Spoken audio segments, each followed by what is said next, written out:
Patama yon mga kababayan kay Isko Moreno. Baka mag-backfire po ang lahat ng ito. Madamay pati si Isko kasi inayaan niya ng isang balahurang tao, napakabastos, na si Sara Duterte, magsalita mga kababayan ng ganon, katindi. Napakalala ng mga binitawang pananalita ni Sara Duterte. Wala mang programa pong sinasabi. Pinagmumura lang niya, pinag-iinsulto yung 3 congressmen. Kasi sila mga kababayan, yung nanguna kasi sa investigasyon sa confidential funds.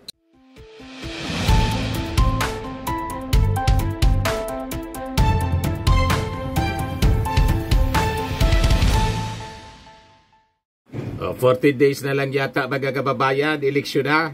Kaya wag nating kalilimutan, number 1 sa Senado, Benhur Abalos po. Sa mga magsasaka, ito lang. Number 1, papalakasin ko ang kapangyarihan ng NFA kasi tinanggal ito ng rice tariffication. Isipin mo, kung minsan baksak ang presyo, kawawang ating magsasaka. Pero kung meron kang NFA na may sapat na pondo na siya na bibili sa iyo at siya na rin magbebenta, open kasi hindi nila pwede ibenta, nakalagay ito sa batas, i-impact lamang nila. Factory, in terms of calamity, they can only sell it if there is a rice emergency. Tatanggalin natin yun. Isipin nyo, sabi nga ni Sir Kiko, kung libo-libong truck, buong Pilipinas, walang ginawa kundi bumili ng bigas sa mga magsasaka at binibenta mismo direkta sa mga tao. Naku po, masaya na magsasaka, kasi ba yung mga bibili dahil nakakabura sila? Hindi ba? Napakasimple. Let's just empower the NFA at yan ang gagawin ko. I will amend the rest of it.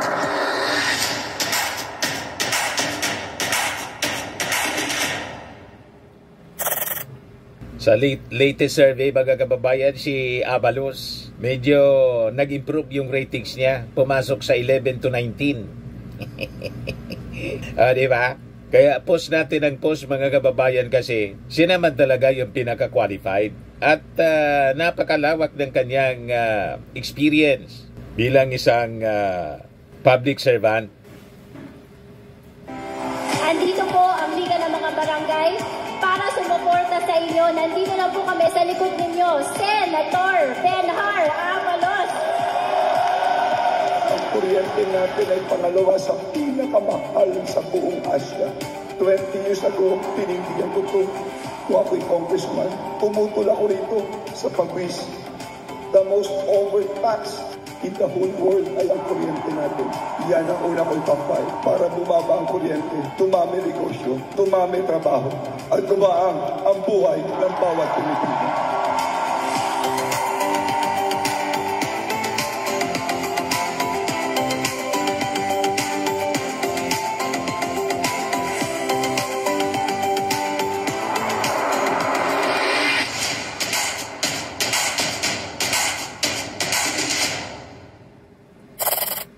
Team Philippines po tayo mga kababayan. Huwag Team China. Ginugulo tayo mga kababayan ng China rito. At yung kanilang mga minions, mga kandidato sa pagkasenador, huwag natin bigyan ng pagkakataon na makaupo sila. Kawawa ang ating future, ang ating bayan mga kababayan. O ngayon, dito na tayo sa ating topic. Buniltan mga kababayan si Sara Duterte ng anak ni Congressman Benny Abante ng Maynila.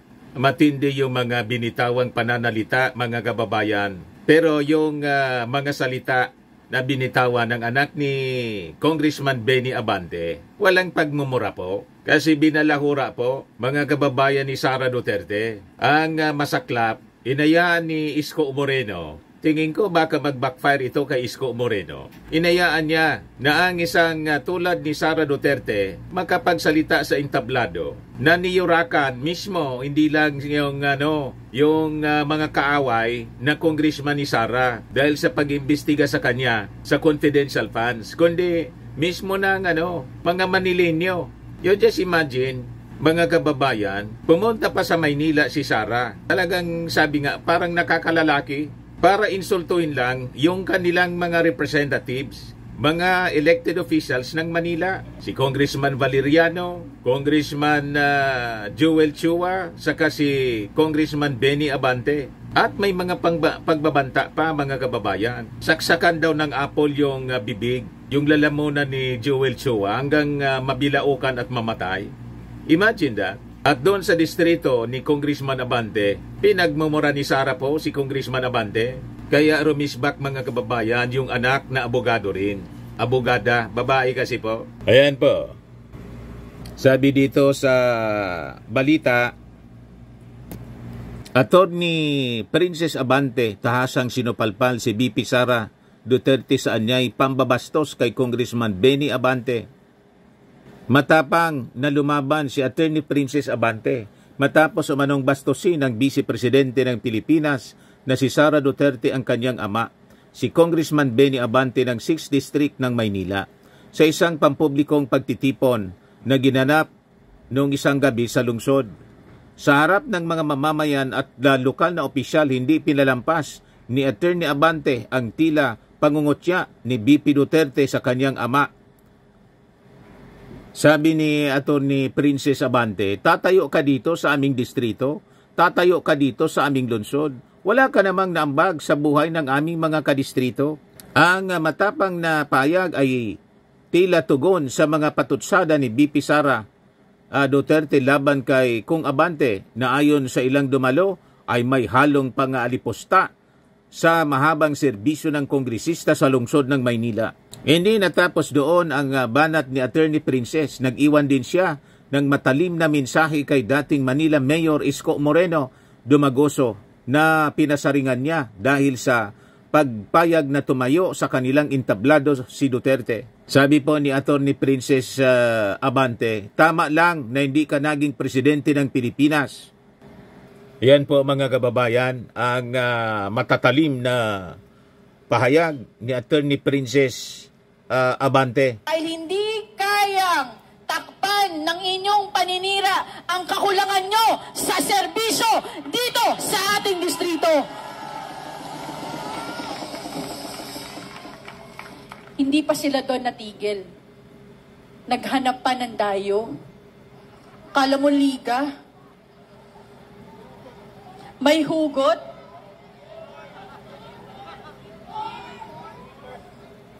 Tatayo ka dito sa aming lungsod. Tatayo ka sa aming distrito. Wala ka naman naambag sa mga buhay ng aming mga kadistrito.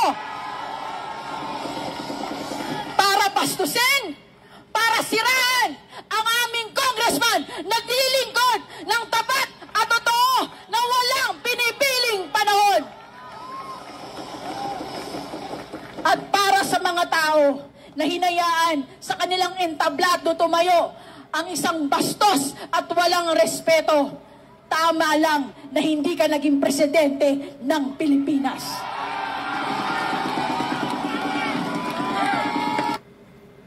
Patama yon mga kababayan kay Isko Moreno. Baka mag-backfire po ang lahat ng ito. Madamay pati si Isko kasi inayaan niya ng isang balahurang tao, napakabastos, na si Sara Duterte magsalita mga kababayan ng ganon katindi. Napakalala ng mga binitawang pananalita ni Sara Duterte. Wala mang programa pong sinasabi. Pinagmumura lang niya, pinag-iinsulto yung 3 congressmen. Kasi sila mga kababayan, yung nanguna kasi sa investigasyon sa confidential funds. So imbis sagutin ni Sara nang maayos yung question. Kasi sabi nga natin, parte yun ng power of the purse ng Kongreso. Imbis sagutin niyang diretso, ito yung mga ginagawa niya. Paninira sa mga tao, mga kababayan, na naghahanap lang po ng kasagutan for accountability sa paggamit ng pondo ng bayan. Yan mga reactions po ng mga taga Maynila. Wala namang nagawa si Sara kundi ayan o. Sabi ni Salvi Roy Vivar, Serdenya, nakikita ko na madaming babagsak sa mga politiko na i-endorso ni Inday. Damay-damay talaga kayo niyan. Hinahayaan nyo ang kabastusan niya at kawalang respeto sa mga taong di niya kapanalig. Sabi ni Sowie, mas may nagawa pa si First Lady sa Manila, Pasig, Esplanade at Intramuros beautification. Sabi ni Yasmin Ramos, by hook and by crook, need kasi nila to save their queen para tuloy-tuloy ligaya nila. Kaya todo panira kampo ni Fiona, non-working na nga, wala pang masabing magandang plataforma kundi pandalait, pagmumura at panunulsol sa mga tao. Sabi ni Susan Pasca Vallejos, dapat hindi nilagyan ng honorable yan, kung hindi rin naman deserve na kagalang-galang ang BP.